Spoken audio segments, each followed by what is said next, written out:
Thank you so much, Senator, for being on Rudaw. It's so great to have you on Rudaw.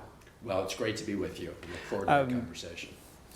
Let's start with the recent visit by the Iraqi Prime Minister to Washington, D.C. He met the administration and he met the members of Congress, and you met him as well.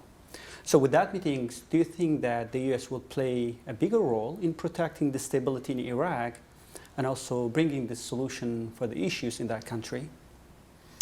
Yes, I had a very good meeting with Prime Minister Soudani during his recent visit here.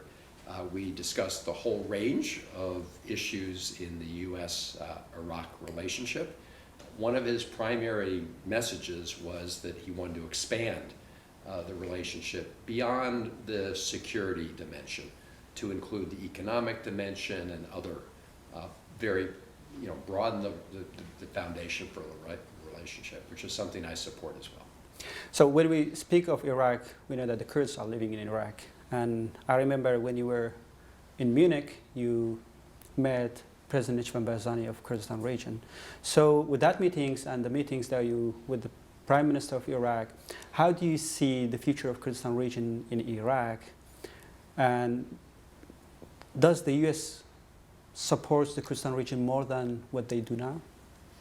Well, I think the United States understands the importance of the Kurdistan region within the Iraqi federal system, but we have very good relations with the members of the Kurdistan regional government and other parties within the Kurdistan area. So, we want to maintain the dialogue with Iraq as a whole, but also maintain ongoing discussions with its different constituent parts. So I'm sure when the Prime Minister was here, one issue that been discussed is the stability in Iraq. This week we saw a suicide drone attack to the largest Iraqi gas field, which is located in the Kurdistan region.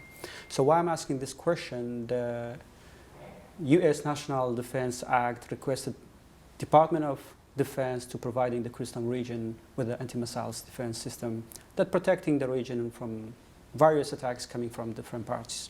So why this hasn't happened? Why the U.S. government hasn't provided the Kurdistan region that anti-missile system?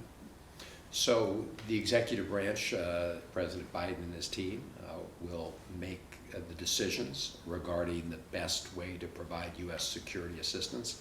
In the NDAA, National Defense Authorization Act that you mentioned, Congress urged them to take a look at more security arrangements with the Kurdistan region, recognizing that it's important that we do so within the context of a federal Iraqi government, but that the Kurdish region plays a very important role. It has come under attack. It's also played a very important part in the fight against ISIS, which is a mutual concern. Again, the Biden administration will decide exactly how to fashion this military assistance, but I have supported a greater role for the forces in the Kurdistan area. Again, under a unified federal command structure. As you were meeting with the Iraqi Prime Minister, and you were aware that one of the issues that was raised in that meeting was the disputes between Erbil and Baghdad. But recently we witnessed a very great meeting between both the President of Kurdistan and also the Iraqi Prime Minister. They set some foundation to get rid of the issues and getting together. So how should the United States and even the Senate could help these two capitals to get together and overcome the disputes? Right. This is an important priority. It was subject of my conversation, part of my conversation with the Prime Minister. We discussed lots of things, including the importance of building stronger relationships between the central government, Iraq, and the Kurdish region, and the importance of working out these differences, right? There were differences over exactly how you pay the salaries of some of the government workers. There are also the ongoing issues regarding the oil resources. So these are issues that really need to be tackled and resolved once and for all. So I was glad to see that there's more dialogue. The United States has been trying to play a positive role in bringing the parties together to resolve these issues. We really got to resolve them. Do you see any light at the end of the tunnel for that disputes? Well, the short answer is I'm always an optimist that people of goodwill can get to a resolution. This has been going on for far too long. I remember being in Munich a year ago and raising the same issues. So very important that we resolve these so that we can address some of the other big issues in our relationship. And in terms of the policy, so does the U.S. has one Iraq policy, or when you are thinking, discussing, or planning about shaping the U.S. policy towards Iraq, there's always the Kurdistan region in that lines of the U.S. policy? Well, look, we obviously have a relationship with the government of Iraq, but we recognize, and I certainly recognize, that Iraq is a very diverse country, and the Kurdistan region has lots of autonomy within a federal system and should have autonomy within the federal system. And so the United States engages, again, not only with the central government, like Prime Minister Soudani, but also with the regional government in Kurdistan and political leaders there. And I've also urged the political leaders within Kurdistan to try to find ways to work more closely together themselves. Did you have any concern about the Kurdish political parties that are not working together?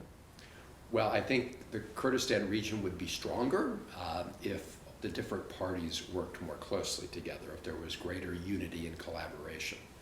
So as you are in the Senate and also working on the Foreign Relations Committee, I will ask a question on Syria. The U.S. has a strong partnership with Syrian Democratic Forces, and we see that the ISIS is still a threat there. So is that partnership with SDF as an interim or for a limited time, or it's a long-term partnership?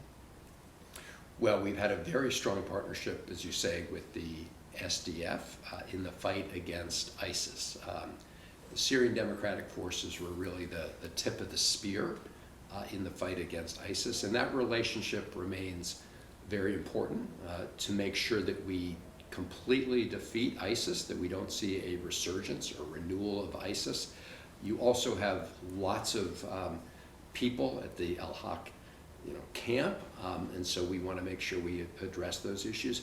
But I believe, given the very important role that the SDF has played in defeating ISIS, the United States has a sort of obligation to continue to support them, and we want to be part of the ongoing discussions regarding the future of Syria. This has been, of course, a big challenge, given the brutality of the Assad regime, given the presence of Russian forces, given Turkey's role in the conflict in Syria, and given Turkey's ongoing efforts to target the SDF. And I've been very clear with the Biden administration that we need to make it absolutely clear that attacks by Turkey on the SDF are unacceptable, and they undermine American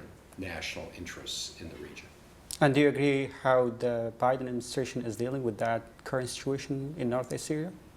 Well, I've been monitoring it closely, and I've gotten assurances from the Biden administration that they have repeatedly informed the government of Turkey, President Erdogan, that we strongly oppose Turkey's targeting of the SDF. Obviously, Turkey has a legitimate interest in any self-defense within Turkey. I mean, any incursions into Turkey, whether it be the PKK or otherwise. But when you're talking about the Syrian Democratic Forces, that's a distinct entity, and they have been a partner with the United States in the fight against ISIS, and we need to maintain that partnership. And as you spoke of the future of Syria, does the U.S. has a strategic plan to protect the Kurdish rights in Syria, in the future of Syria, and also to solve the Kurdish issue in Syria as they did in Iraq? Well, yes, I think the United States needs to make sure that as part of any sort of future settlement understanding with respect to Syria, that the rights of the Syrian Kurds are protected and maintained. I think that is an important American interest as part of an overall settlement effort. May we get to a settlement in Syria. It's been very hard to achieve. But look, I think, you know, to your early point here, the United States, and certainly given my personal history, I have a great affinity and affection for the Kurdish people.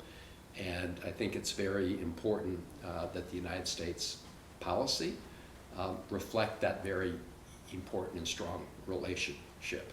And it's a relationship that we see as a special relationship, again, within the framework of a unified Iraq, but understanding the very important role that the Kurdish people play within that framework.